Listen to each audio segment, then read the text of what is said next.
Hello, everyone. I think we're ready to go ahead and get started. Welcome to the 2023 South Asia Book Award Meet the Author webinar series. This series of 3 webinars features the award-winning books for the 2023 South Asia Book Awards in the young adult, middle grade, and young reader categories.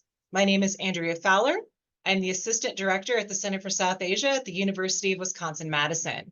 My colleague, Essie Lenchner, Assistant Director of the Institute for Regional and International Studies National Resource Center, she and I together serve as co-administrators for the Book Award. The South Asia Book Award, or SABA, is supported by the South Asia National Outreach Consortium and is given annually for up to 3 outstanding works of literature, which accurately and skillfully portray the experience of individuals living in South Asia or of South Asians living in other parts of the world. Honor books and highly commended books will also be recognized by the committee for their contribution to this body of literature on the region.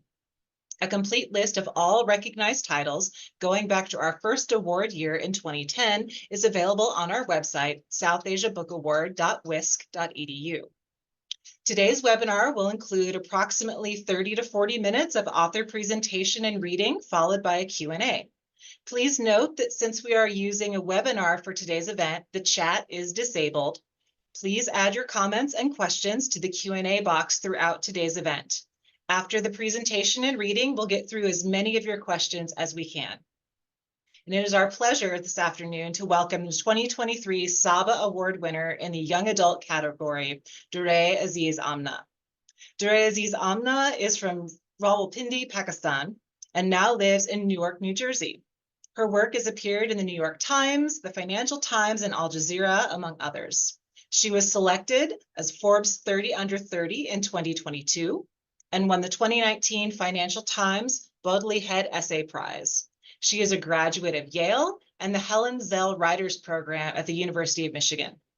Her debut novel, American Fever, won the 2023 Asian Pacific American Award for Literature just before it won the 2023 SABA Award in the Young Adult category. Please help me welcome Durre. Thank you for being here. Thank you so much for that kind introduction, Andrea, and thank you so much to SABA, to the University of Wisconsin, to Essie and Andrea for organizing this. It's such an honor to win this award, but also to be here and to give a short presentation on this novel, and to ask, to answer any questions that people might have at the end. So before I start, I'm going to try to I'm going to do a short presentation, and I'm trying to see if I can share the screen. Okay, perfect. So I wanted to just start off with a quick introduction of the book, which is my debut novel. It published last August in the US, the UK, and elsewhere. And I thought that I would start off, given that this is the South Asian Book Award, by just sort of giving a background of how the book came about, by way of a background of myself as a writer. So I was born and raised in Rawalpindi, Pakistan, and when I was in high school, I had this experience of I had the opportunity to come to the US for an exchange year. 1 second, I'm just making sure. Okay, it was just okay. 1 second, how does this go back? Okay. So I had this this opportunity to come to the US for an exchange year, which took me to rural Oregon for a year. It was an exchange program funded by the United States Department of State.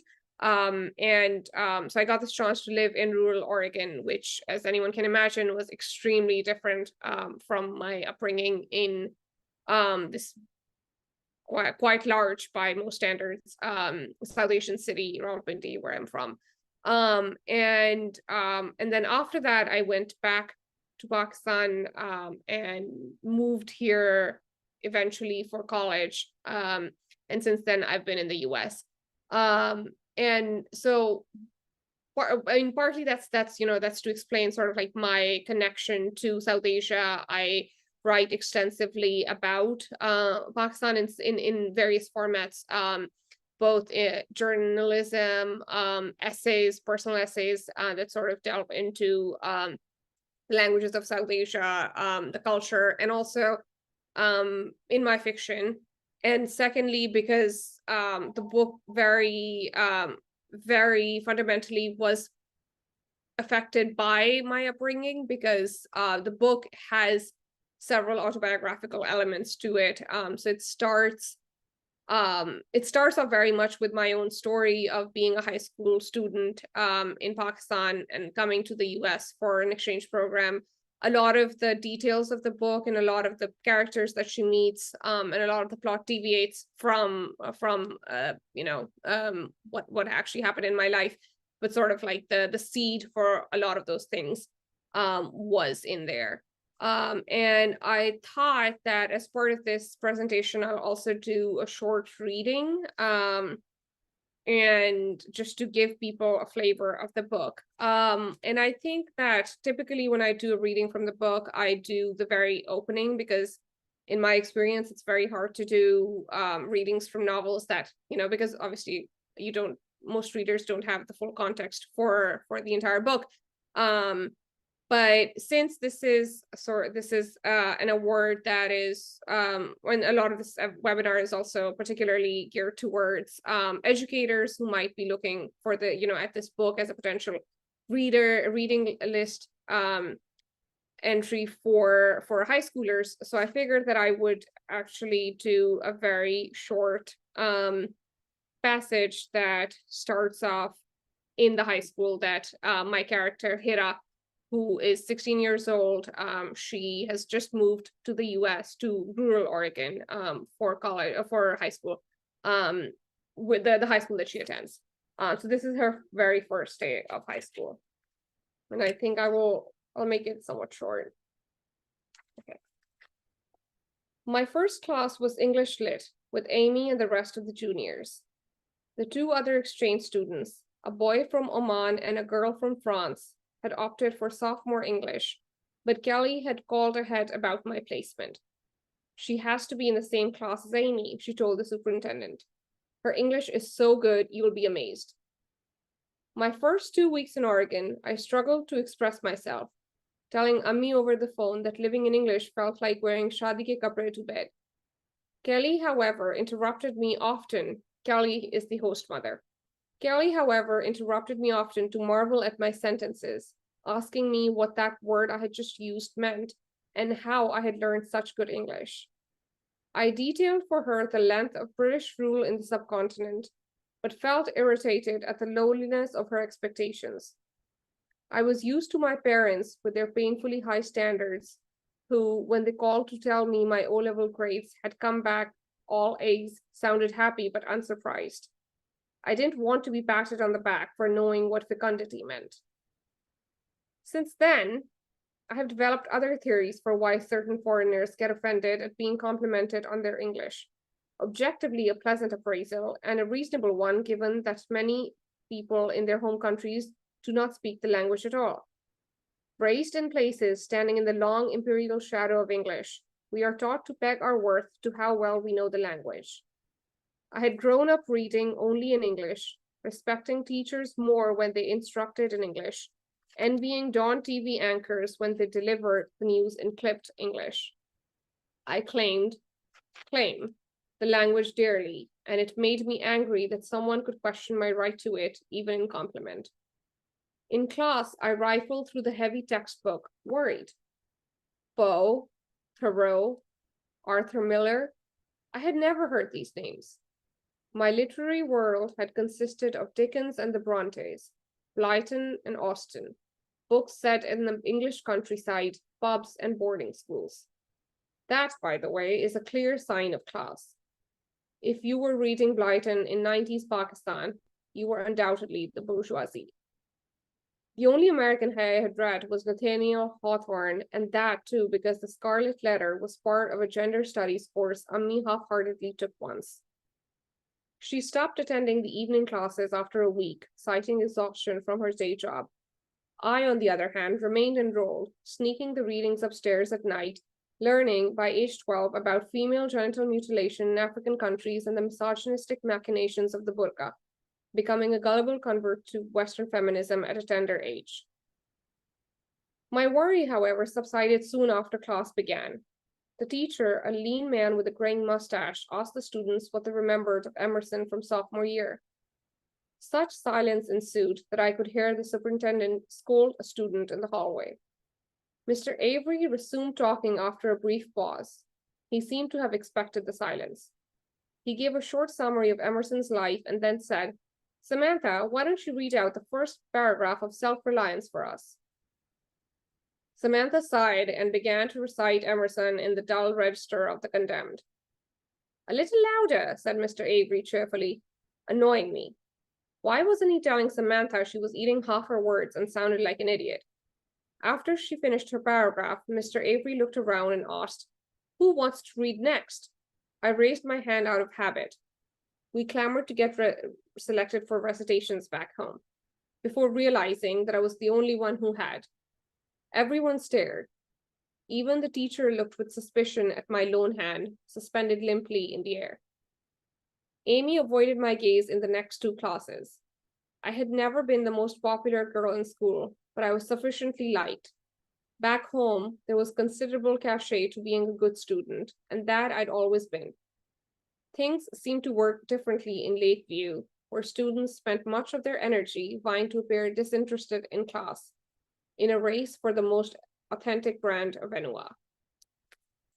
Okay, so I think I'll stop there. That's a passage sort of, towards the maybe the 25-30% mark of the book. So it might be a little hard to contextualize, but yeah, to sort of summarize again, she has just moved, Hira, the main character, has just moved to Oregon, where she's attending a very, very small high school in a rural setting. And she's being hosted by Kelly, who is her host mother, and Amy, who is her host sister. I thought that I would also sort of talk about the literary influences particular to this book, because of course, I've, as the passage also sort of talked about, there's a lot of stuff that I had been reading prior to coming to the US, and that of course everything shapes what you write about, but that sort of does it at a slant. Here I'm talking specifically about the books that were fundamental or important in writing this particular book. So I think that ever since I've come to the US, I've been interested in writers who've written about that experience of immigrating, particularly to the US, and particularly also South Asians, because obviously that is relatable at a different level for me. So I look up to writers like Jhumpa Lahiri, who've written a lot about that cultural disconnect and the movement between one culture to another, and how you bring or cannot bring that previous place with you, and what that struggle to bring it along looks like. And then in a similar vein, another book that was very important was Colm Toybeen's Brooklyn, which is about an Irish woman who moves to the US, to Brooklyn, in I believe it's the late 50s or 60s. And one of the reasons that book really spoke to me was that, because when I picked it up, I didn't pick it up as a book that would, have a lot in common with what I was writing about, because it was an Irish woman. It's set a good 60 years before American Fever is, which by the way is set around 2010, 2011. But what amazed me was just how much that book spoke to me, and how much it did seem to have in common with American Fever. And it sort of gave me a lot of hope, really, because here I was writing American Fever thinking that it was a very specific story, and in some ways it is, but also it is also what Colm Toybeen's book told me was that it was also in a lot of ways very, very universal, and this sort of mass migration and mass movement has been the story of our world for, a century or more. And so American Fever was also, while hopefully being specific, it was also part of this larger literary tradition around the world. And then in terms of nonfiction, I've been influenced a lot by work such as those by the Japanese writer Minami Mizumura, who has written extensively about the English language and how it sort of has come to threaten a lot of other languages and cultures around the world, and what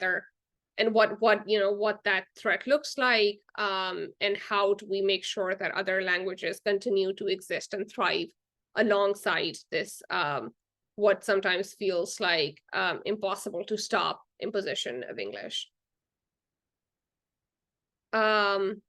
So the themes of the book, I just sort of like really just listed these out in sort of, and this is where I'm like sort of thinking about how this book might resonate with, I know that a lot, as I said, a lot of the people who might be attending this webinar are thinking of this book as a potential book to put in front of their students. And so a big part of the book is obviously it's a coming of age story. That's what I set out to do at the beginning. That's what the initial vision for the book looked like, that it was about a young girl who is sort of learning the ways of the world, which is at the very heart of any coming of age story.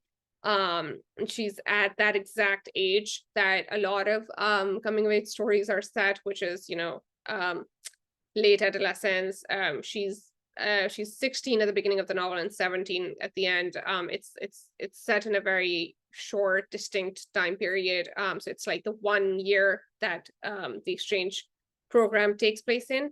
But obviously I started off with that, but because she was moving countries, she was coming from Pakistan to the US. There are all these other themes that were brought into the book. The main one being movement from one country and culture to another. And then cultural assimilation, how she comes to the US, and particularly because she is in a part of the country where there is no choice but to assimilate, because obviously it's a very, very small rural place, and how she sort of resists that, sometimes sometimes in a way that is foolish and sometimes in a way that could be admirable to someone. And then one major thing is this question of language and multilingualism.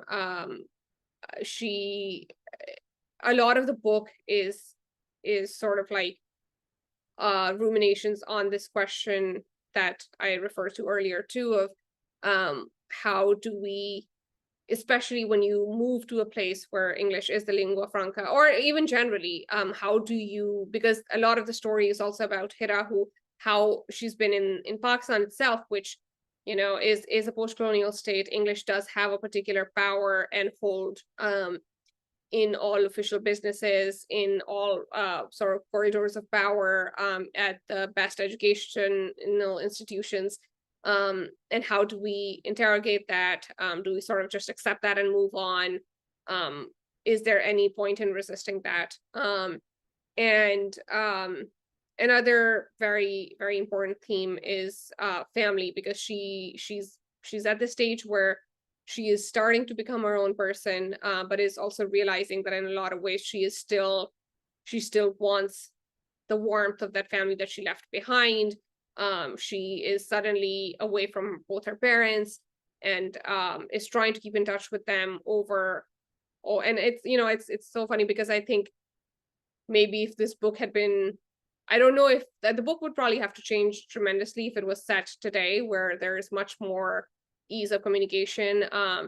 But at the time that it is set, it's really possible for her mostly to talk over the phone or sometimes through emails, but there isn't any of that like constant communication that would be the case today.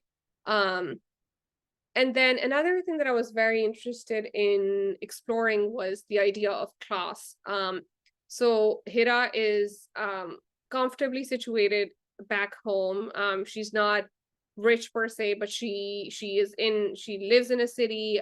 She compared to most of the people that most of her countrymen, she is better off. And then suddenly she is moved to this place in the hinterlands of the United States that is rural and impoverished.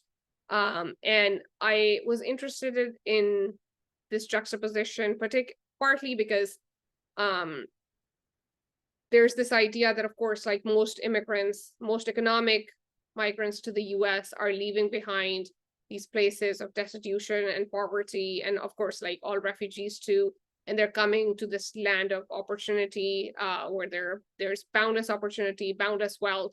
But I wanted to sort of flip that on its head, and also just show this part of the country that I myself got to be acquainted with during my own exchange year that informed a lot of the book, which was this extremely rural town where a lot of people were on government support. Very few people had health insurance.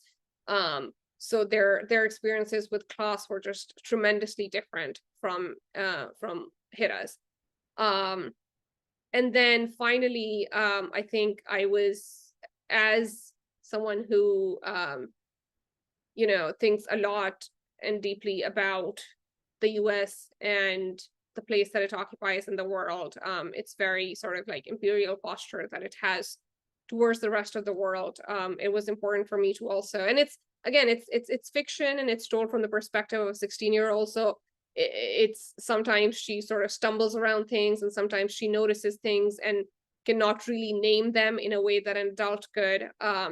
And then another sort of tactic that I've used in the book is that I've told it from the perspective of an older Hira looking back at her, which sort of allowed me to play with some of the more adult themes, if you will. And so there are certain passages that also dwell on this US exceptionalism, and how because I don't want to give away too much, but 2010, 2011, that time period is particularly chosen because the novel sort of coincides with the death and capture of Osama bin Laden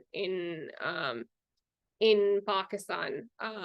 And so politics with a capital P is never the main point of the book. But of course, Hira is living in this world. She is a Pakistani Muslim who comes to the US at a particular time. And so it's sort of impossible to evade that question at all. And I wanted to explore that question at some level. And so that's one other theme that's discussed in there. And I think that I was going to go through this, but I think a lot of this is already stuff that I've talked about already. The one thing that I will talk about, which I was recently invited to give an address at the Rutgers University, the event that they have at the beginning of I guess the matriculation ceremony. And this was about a group of students who was about to start college. And so I think I was invited to talk about how my book, which was on their reading list, how it might resonate with those students.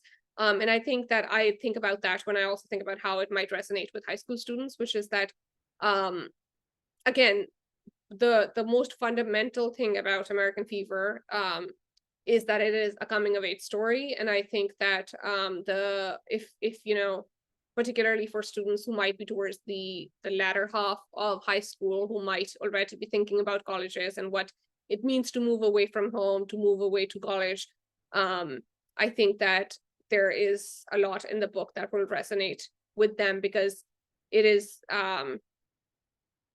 of course the shift from one country to another, and also, like, again, in Hira's case, from a very specific kind of urban setting to rural United States is far more drastic than what a lot of American students might be doing.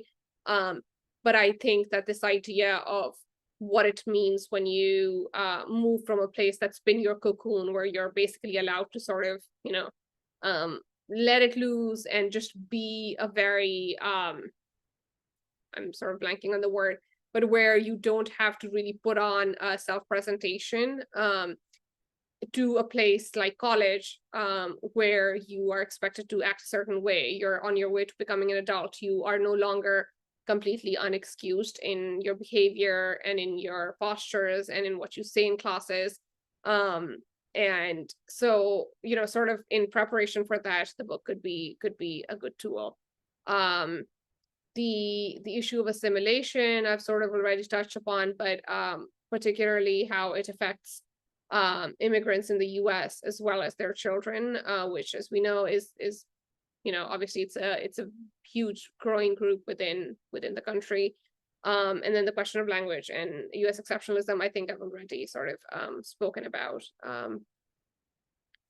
And so finally, I think the one other thing that I wanted to say was that if someone does think about or is like considering this book, or if they do not have the space to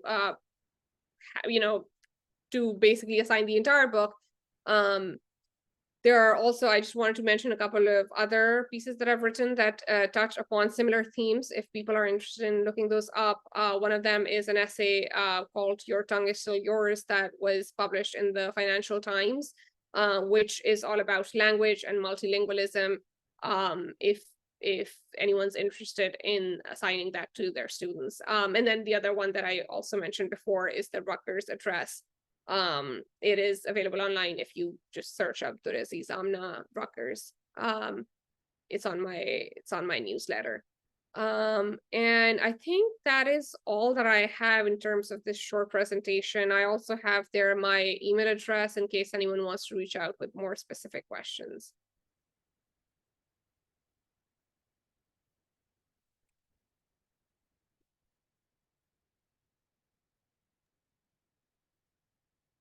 Great. Thank you so much. That was wonderful. I think from our attendees, if you have questions that you would like us to share, please drop those into the Q&A.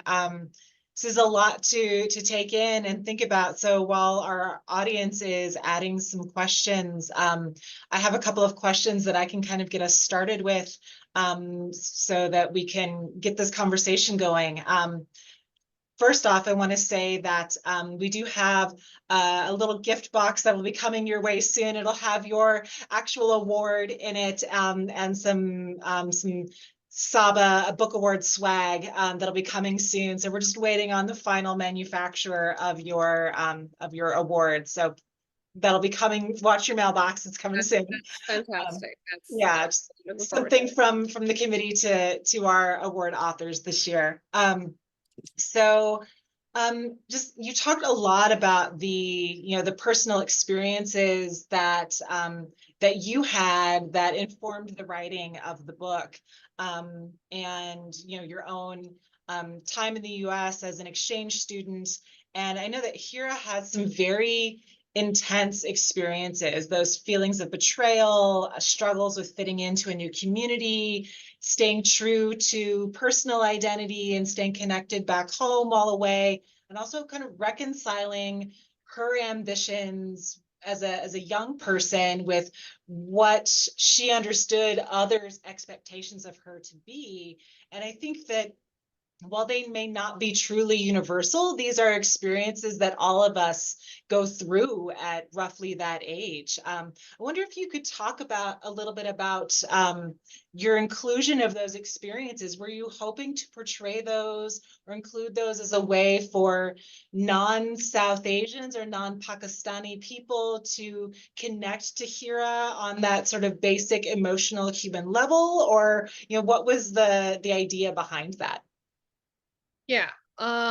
So, there's something that Chimamanda Adichie, I don't know if people have read her novel Americana, which also, I mean, I don't think it was a template for the book, but I can see a lot of similarities between that and American Fever as well. And One thing that she said about the protagonist in the novel is that she is me if I allowed her to be much angrier. Like, she's a much angrier version of me. And that's sort of how I also think about Hira, where I think one of the complaints that I get, and one of the reasons why the book initially had a strong hard time in the US market, was that a lot of people found her incredibly unlikable, and just, very off-putting in her many frustrations and bouts of anger and resentment. Sure.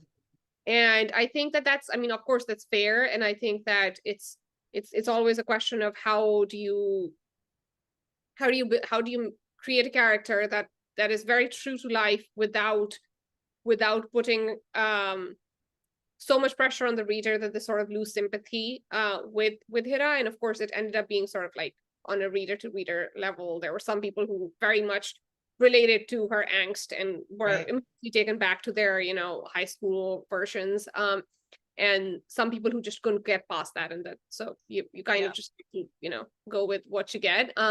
But Yeah. I think that yeah, I mean, I think that a lot of her frustrations felt to me like a very natural part of being a person at that age. And then also when you put in those additional pressures of being in a foreign country, completely unmoored, and around a set of cultural norms that seem just extremely absurd to you, even if they, of course, like, if it had been Hira maybe 5 years later, she would have had a different reaction to it. If she'd stayed a few years longer, she would have had a different reaction to them. But in that moment, um a lot of that just doesn't make sense to her. And I think that some of it also was, of course, ramping it up for the plot, and to provide a lot of tension for the book. Because the thing with the book is also, it's not a very plotty book. So it's the move to the US happens, and then there's a twist towards the latter half, which actually is not really a twist because we know about it from the first page, which is that Hira gets extremely sick. But until that sickness manifests, there isn't a lot of huge plotty things going on. So a lot of the drama is internal. A lot of the drama Right. is like her reactions to different things around her. Yeah. Yeah, thank you for that.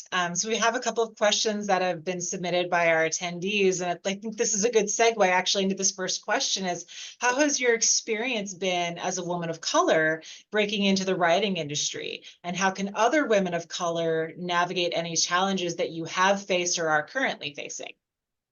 Yeah, that's a great question. Um, so it's hard, I think. I mean, it's hard. It is very hard, period.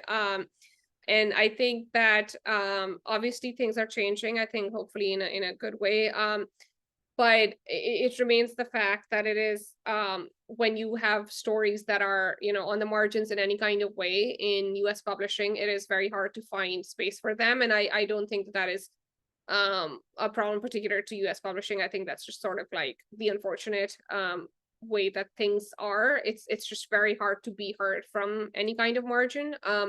For me, it's been also a little confusing because or not confusing might be the wrong word, because it's hard to sort of delineate what might put you at a disadvantage. So if you were talking from the perspective of, a woman of color, that might be its own challenge. But also, if you are speaking from an international or internationalist perspective, that is its own kind of problem, because then you're removing the United States as your center of gravity, and in that you are inevitably going to lose a certain amount of audience.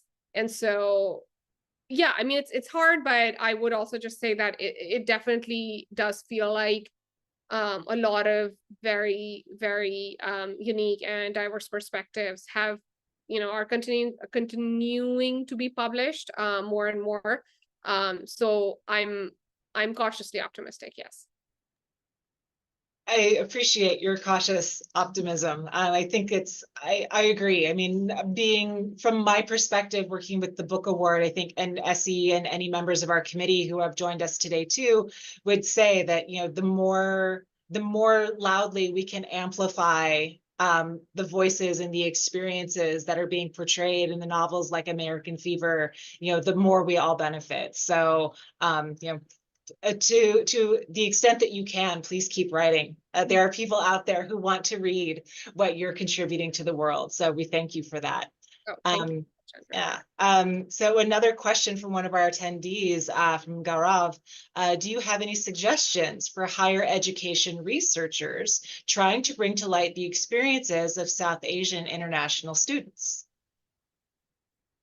So does that, I don't know if it's easy enough for them to clarify, but do they mean like literature recommendations for other books that might do that? That's Okay, the way I'm interpreting the question, is additional literature got it. resources, but I will keep an eye on the Yeah. chat in case they Yeah, I mean, I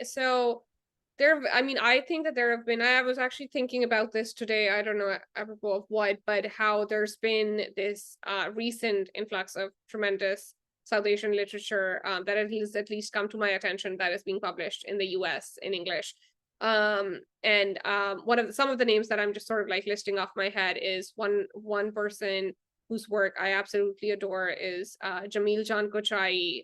He's Afghan American, and he's written two phenomenal books about set mostly in the Logar province in Afghanistan, and but also sort of outside of that. And I want to, the reason why I start off with Jamil is because one thing that I do very strongly feel is that um South Asia, of course, like you can sort of spend so much time sort of like talking about what that term means and what it encompasses and what it doesn't. Um, and whether it really is even a term that means anything. And so you can sort of go on all day about that. But the one thing that I do want to point out is that um we do, regardless, we do need to think about the margins of whatever this geographical / cultural identity or entity that we've come up with is, and Afghanistan very much lies on those margins, right? And so, but also Jamil, just as a craftsperson and as a writer, is just phenomenal. And his recent, he has a book of short stories, The Haunting of Haji Hotak, and a novel called 99 Nights in Logar, and both of them are phenomenal. And actually, because I don't know if the question was specific to the experience of students, right? And one book that I really loved is, it's a little older, is Amitava Kumar's Immigrant Montana. And that very specifically talks about the experience of an Indian student, I believe, who moves here, as is Nishant Injam's The Best Possible Experience. That's a short story collection that came out this year. And Nishant is a friend of mine from Michigan. We both did our MFA together, and his collection of stories also told mostly from the perspective of young Indians moving to the US, or living between the two countries and whatnot, which that book is also truly phenomenal. Wonderful. And do you have, just to kind of build on that same question, you were talking more about particular stories. Do you have experiences? I mean, I know you have particular programs that you've been through, but do you have particular recommendations for programs or writers workshops that you might direct aspiring South Asian writers to apply to? Yeah. So my experience with writing workshops is somewhat limited. I have two children, 3 and 1, and so for the past 3 years I have not been able to just do that beautiful thing of taking off for a workshop or a residency. I do know of a few that are, I think Kundiman is one, the Tin House Writers Workshop is another.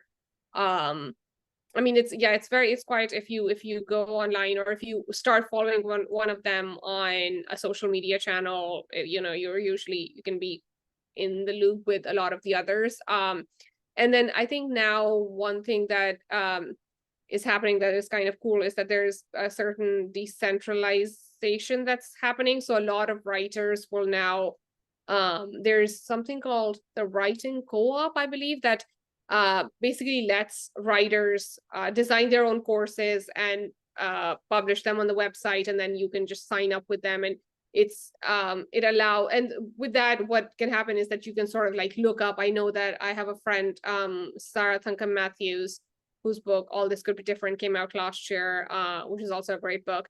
And I know she conducts courses through those. So it's also becoming easier and easier to, if you are searching specifically for, you know, South Asian tutors who might get your context, or the context of your characters at a different level. That is also becoming more and more possible. That's wonderful to hear. And we'll try to stay in touch with that. So maybe we can make some recommendations and help promote those programs through our website. That would be really great. Yeah. So we have a few more questions that have popped up while you were talking. What other projects are you working on? And can we expect more similarly themed works from you, like American Fever? Or are you working on something completely different right now? So I am working on something completely different. I think that for me, and I think for a lot of writers, the book that you're working on at the moment is this itch that you're trying to scratch. And then once you've scratched it, it sort of like recedes, at least for a little bit. So I think that I wrote this book that was this story of, you know, a cross-cultural story, and with all these themes of assimilation and immigration, even though Hira is not an immigrant, she's an exchange student and she's a visitor, which I think is also an important distinction that the book tries to draw. But my hope with it was that it sort of moved away from a lot of the tropes that I saw in immigrant fiction. But at the end of the day, it was still the story of this coming to America story. And for my second novel, which is in progress, I just totally wanted to move away from that. So it's set in the 80s and 90s in Pakistan. And it's the story of a woman in her 30s and 40s. And it sort of like tells the story of her marriage, but set with the background of everything that is going on in the country, and a military coup, and then Pakistan's involvement in the war on terror, and all these sort of, you know, things that are happening in the background. But yeah, hopefully very, very different from American Fever. Yeah. Sounds very different. So another question from one of our audience members is, as a writer, do you feel the need to cater to primarily American and British audiences? And if so, how much does that play into your own writing while maintaining your own authenticity and storytelling? Yeah. Yeah. I feel like, yeah, I don't know. I feel like I get that question so much that I'm sort of racking my brains for like a new way to answer it. Maybe there isn't a new way to answer it. I think that, well, I think one, that I think it's obviously extremely unfortunate that we keep having to ask this question. And two, it's you know, sort of like a push and pull between recognizing that as an artist, you owe the most to your own work and to your own art and whatever it manifests itself as. Like I was on a panel a couple of days ago, and we were talking about this question of stereotypes, and should you ever mention something that is a stereotype, even if it's true in your fiction, because it might represent the community that might be marginalized in the US improperly. And I mean, I don't know. I feel like I perhaps have a different perspective on it because I was born and raised not here. And so I thankfully maybe do not feel this pressure of representation that might be present for someone who has constantly had to face it in their formative years. But at the same time, the push and pull thing that I was talking about, it remains unfortunately still true that, especially with English publishing, the sort of like centers of power very much still happen to be the US and the UK. And, you know, you can't, if there's, of course, there's budding publishing houses everywhere in the English language world, but it's, there's no question that a lot of the power still radiates from these two sources. And so how do you still make sure that you are, because some of the goal still is obviously, you know, you want as many people as possible to read your book. And yeah, I mean, I think that that's very much attention. I don't know if I like really have the answer yet. But I do think that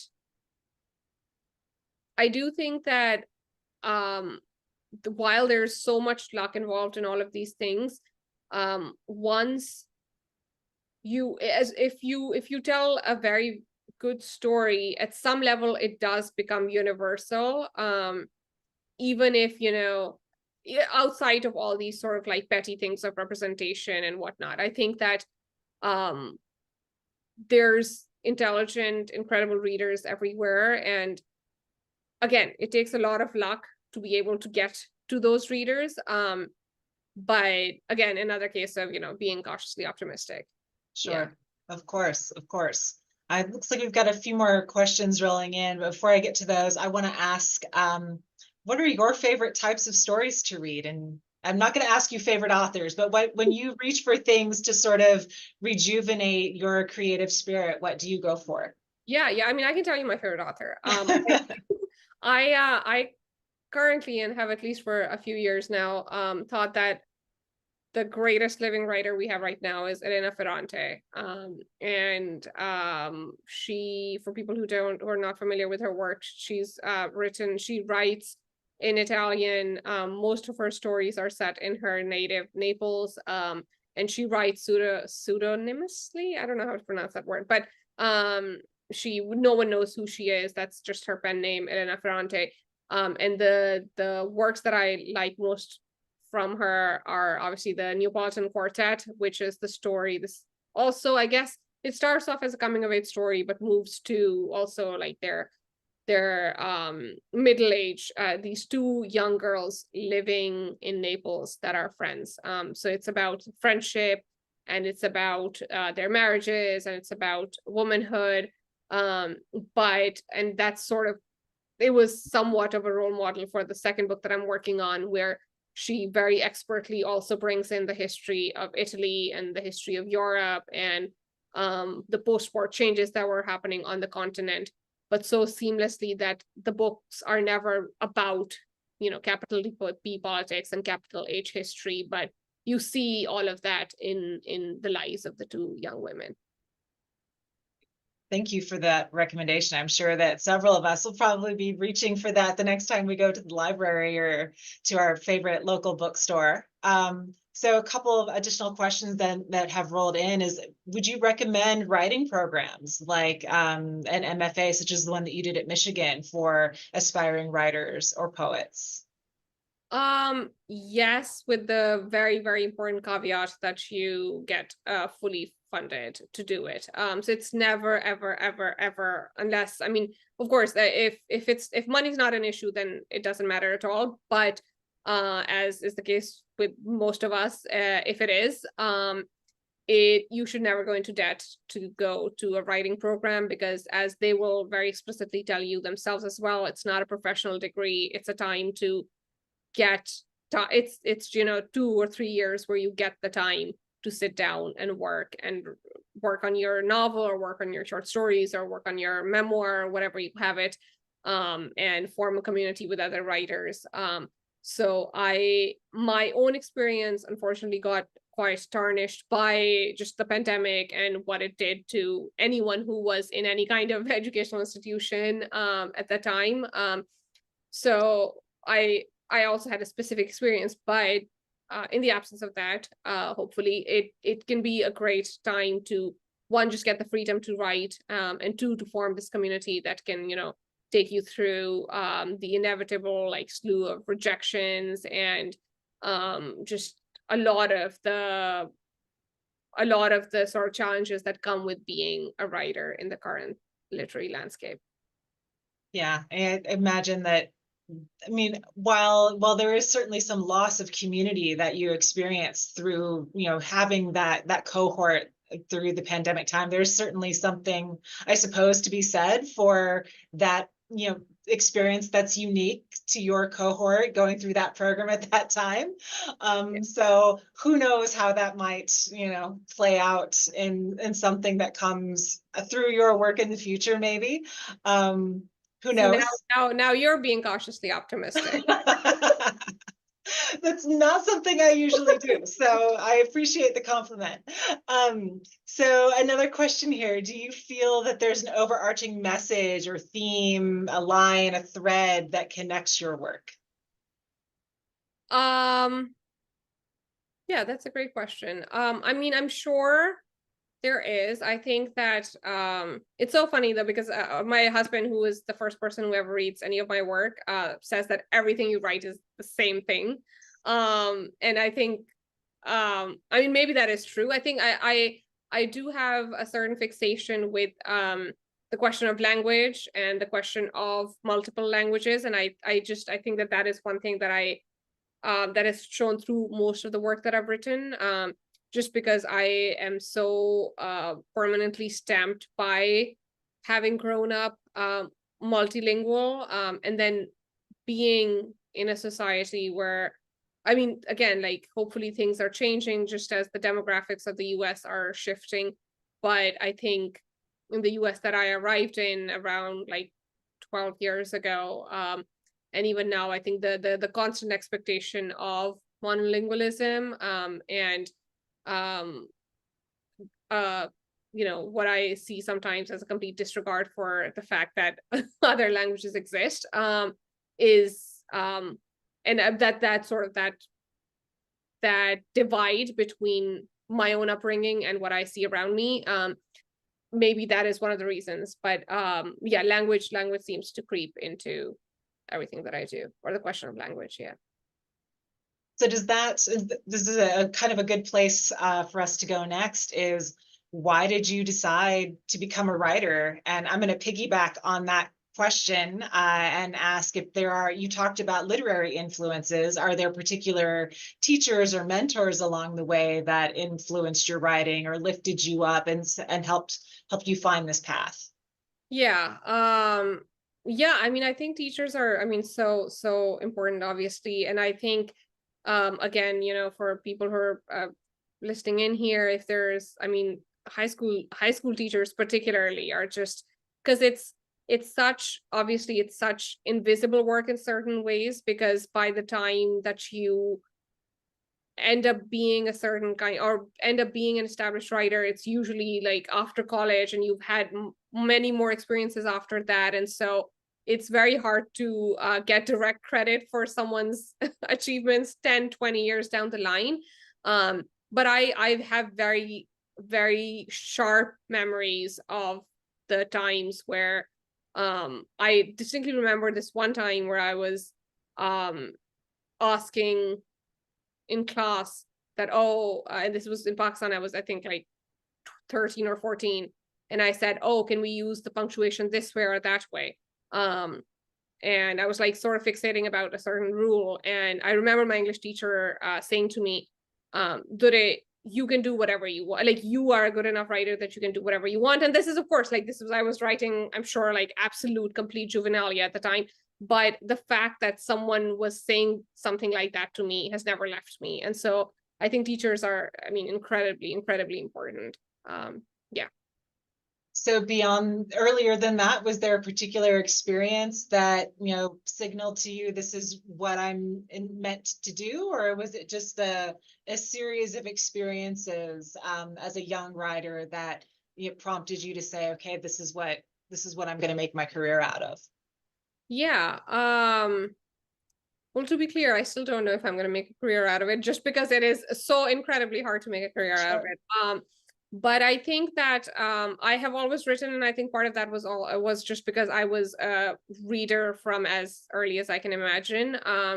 And my parents were extremely supportive and encouraging of that. And so it's sort of, but I mean, again, like I know a lot of people who were voracious readers who don't end up being writers, and thank God for them, because we need people to read the books too. So, but so I don't one thing that I did do, that I also, you know, is great, I think, to encourage in young people, is to I used to write a lot for those the magazines that come with the newspapers, the supplements, that, you know, the youth supplements, or where kids can send their like letters to the editor, or like short articles and essays and stuff.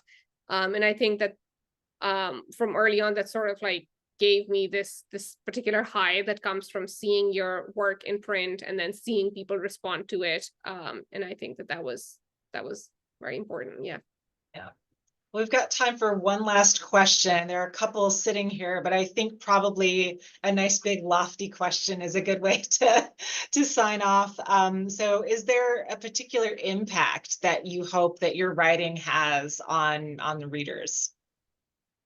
Yeah, wow, that is lofty. I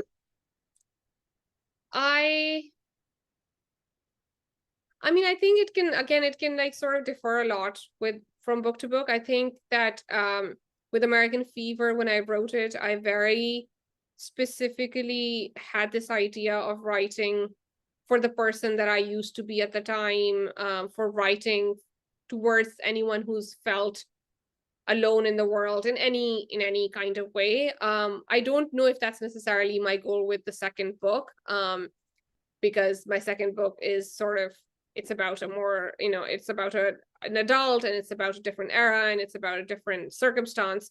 So yeah, I would say that it does change from project to project. I would imagine so. And, you know, thinking that you might have different target audience or target specific reader in mind, from project to project. And yeah, who knows where the future may take you, and who knows, you may be back, you know, for another Saba Book Award webinar in the future. So thank you, Dure. This has been amazing. Yeah, and Essie just put in the chat, if there are questions that we didn't have time to answer today, please send those our way. The email address is in the chat, and we will pass those along to Dure, and we'll try to share those back out with you. So thank you all for joining us this afternoon. Dure, thank you so much. And this has really been a pleasure. So thank you. Yeah, this was such an honor. Thank you everyone for attending, and thank you, Andrea, for hosting. Absolutely. Thank you, everyone. All right. Bye. Bye.